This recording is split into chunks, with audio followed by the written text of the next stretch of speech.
बिस्मिल्लाहिर्रहमानिर्रहीम। अस्सलाम वालेकुम दोस्तों, स्पॉटलाइट चैनल में आप दोस्तों को खुश आमदीद कहते हैं।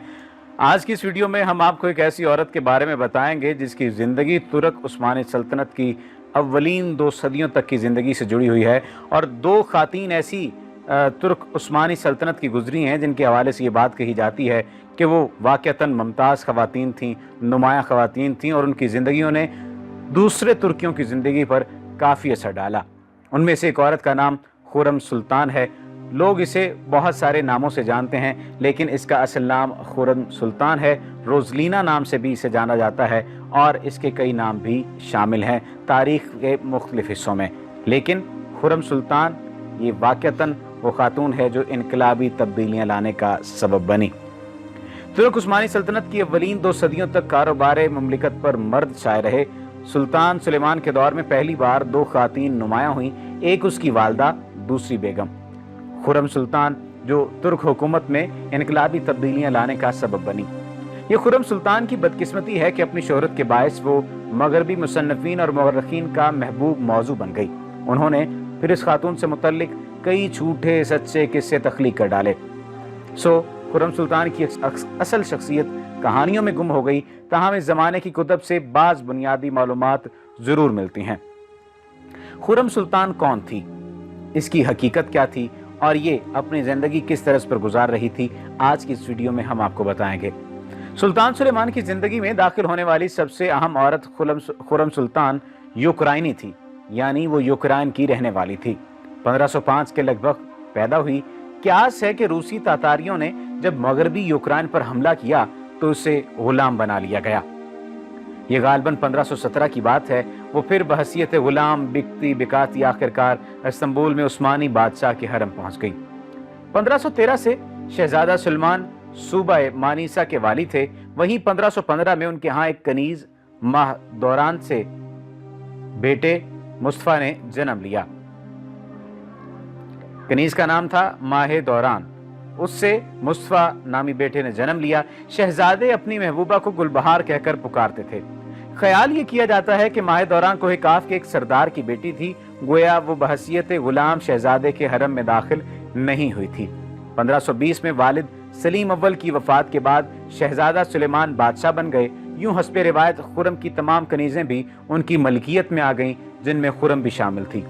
मगरिब में ये औरत रॉक्सलाना और रॉक्सी लाना के नाम से मशहूर है।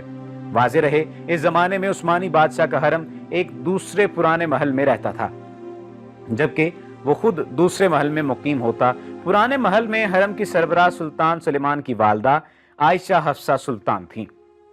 उन्हें उस्मानी सल्तनत में पहली वालदा सुल्तान होने का एजाज़ हासिल है, यानी उस जमाने की सुपर पावर में सबसे ताकतवर औरत। फिर बलिहाज कुव्वत सुलेमान की इस पहली कनीज का नंबर आता है जिससे लड़का पैदा होता। जब सुल्तान सुलेमान तख्त नशीन हुए तो सल्तनत में वालदा सुल्तान के बाद दूसरी ताकतवर औरत माह दौरान थी। उसके बड़े बेटे शहजादा मुस्तफा की माँ, मगर खुरम सुल्तान की आमद ने सब कुछ बदल डाला। मुर्रखीन लिखते हैं कि खुरम ज्यादा खूबसूरत नहीं थी, बल्कि सुल्तान उसकी जहानत, हिस्से मज़ा और हंसमुख तबीयत से मुतासिर हुआ।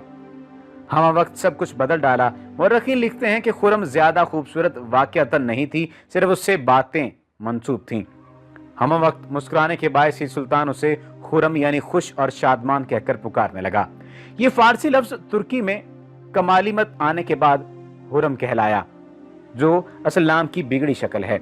खुरम ने जल्द अपनी मीठी मीठी बातों और दिल फरेब अदाओं से सुल्तान सुलेमान के दिल में जगह बना ली। फिर 1521 में उसने एक बेटे मोहम्मद को जन्म दिया तो यकायक सल्तनत की तीसरी ताकतवर तरीन औरत बन गई।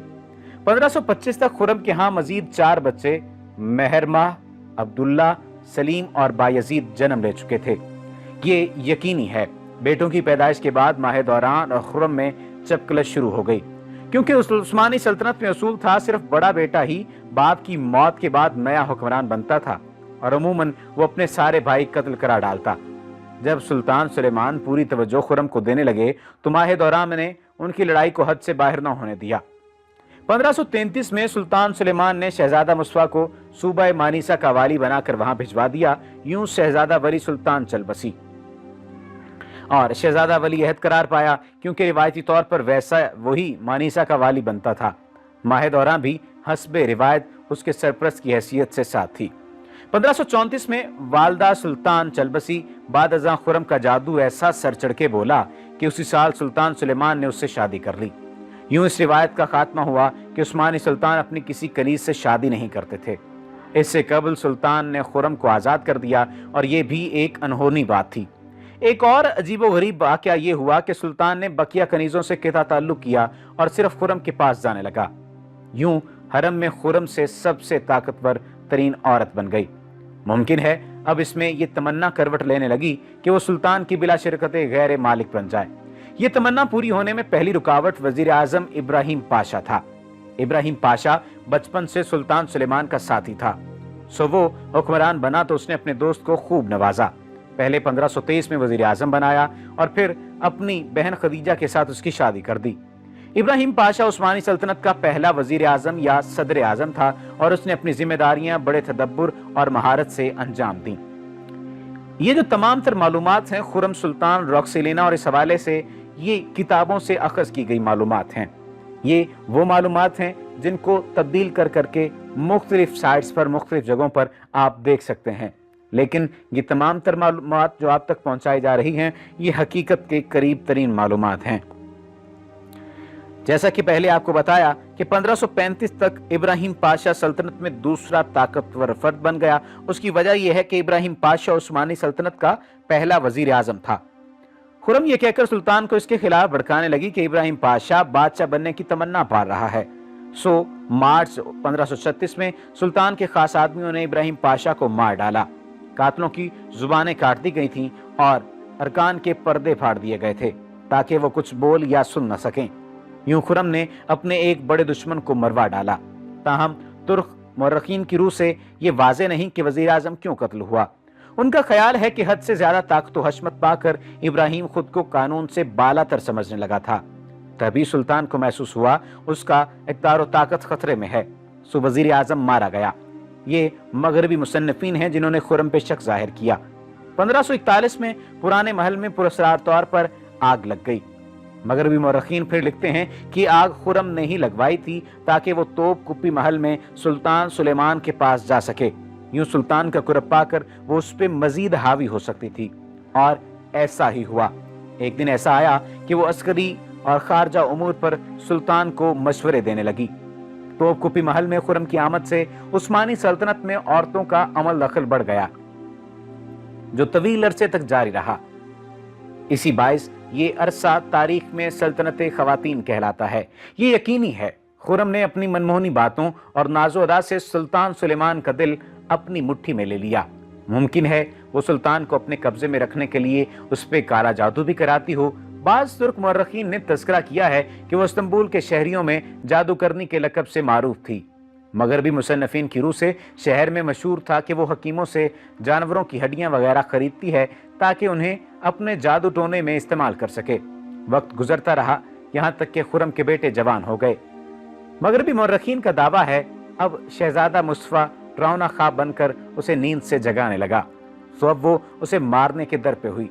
उसने पहले सुल्तान पे दबाव डालकर अपने दामाद रुस्तम पाशा को वजीर आजम बनाया। फिर दोनों मिलकर बाप और बेटे को लड़वाने की खातिर साजिशें करने लगे।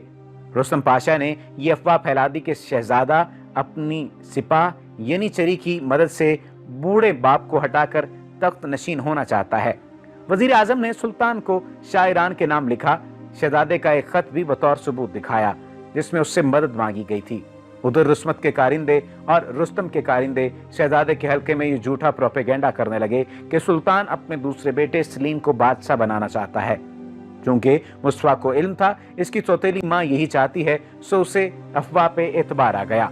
यूं सास और दामाद की साजिश ने बाप की जिंदगी को खत्म कर दिया। हालांकि उसकी उम्र भर ये कोशिश रही, रब्बे कायनात ने उसे सजा दी कि खुरम अपनी जिंदगी में किसी बेटे को बादशाह बनता न देख सकी। हालांकि उसकी उम्र भर यही कोशिश रही कि वो अपने किसी बेटे को तख्त पे बिठा दे। 18 अप्रैल 1958 को खुरम सुल्तान अपनी नातिशना ख्वाहिश लिए दुनिया से रुखसत हो गई। एक गैर मामूली औरत के ज़ेरे असर आने वाले सुल्तान सुलेमान का बुढ़ापा भी अच्छा नहीं गुजरा। ان کے 2 قابل بیٹے محمد اور جہانگیر تو پہلے ہی قدرتی موت مر گئے۔ اپنے سب سے ہونہار بیٹے کو خود قتل کرا دیا۔ پھر 1559 میں بچ جانے والے دونوں بڑے بیٹوں سلیم اور بایزید کے مابین خانہ جنگی شروع ہو گئی۔ سلطان بایزید کی آزادانہ اور باغیانہ طبیعت کی وجہ سے سردار اسے ناپسند کرتے تھے، سو انہوں نے خانہ جنگی میں سلیم کا ساتھ دیا۔ بایزید سرکاری افواج کا مقابلہ نہ کر سکا اور اہل خانہ کو لے کر ایران فرار ہو گیا۔ شروع میں ایرانی بادشاہ نے اس کا استقبال کیا، تاہم شہزادہ سلیم ہر حال میں اپنے بھائی کا خاتمہ چاہتا تھا۔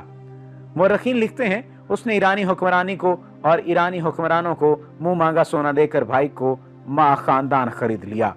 چنانچہ 25 ستمبر 1561 کو ترک جلادوں نے قزوین میں قید بایزید اور اس کے 3 بیٹوں کو مار ڈالا۔ یوں 8 سال بعد سلیم کے بادشاہ بننے کی راہ ہموار ہو گئی۔ خرم سلطان کی داستان حیات بیان کرتی ہے کہ وہ اوائل میں پر آسائش اور جاہ و حشمت کی زندگی گزارنا چاہتی تھی۔ جب بیٹے تولد ہوئے تو ان کا مستقبل محفوظ کرنے کی خاطر ہر جائز و ناجائز حربہ اختیار کرنے لگی، مگر اس کی چالیں عثمانی سلطنت کے زوال کا پیش خیمہ ثابت ہوئیں، کیونکہ سلطان سلیمان کے بعد طویل عرصہ عشرت کے دلدادہ شہزادے ہی تخت نشین ہوئے۔ انہوں نے اپنی نااہلی اور عیاشیوں سے ایک بڑی مسلم سلطنت تباہ کر ڈالی۔ اخیر عمر میں نو مسلم خرم سلطان خاصی مذہبی اور غریب دوست ہو گئی۔ اس نے مساجد بنوائی اور فلاحی منصوبے شروع کیے۔ شاید وہ اپنے گناہوں کا کفارہ ادا کرنا چاہتی تھی۔ امید ہے کہ آپ کو آج کی یہ ویڈیو پسند آئی ہوگی، لیکن اگر آپ نے ابھی تک ہمارے چینل سپاٹ لائٹ چینل کو سبسکرائب نہیں کیا تو سبسکرپشن کا بٹن دبا کر سبسکرائب کر لیجئے تاکہ آئندہ آنے والی تمام ویڈیوز آپ کو ملتی رہیں۔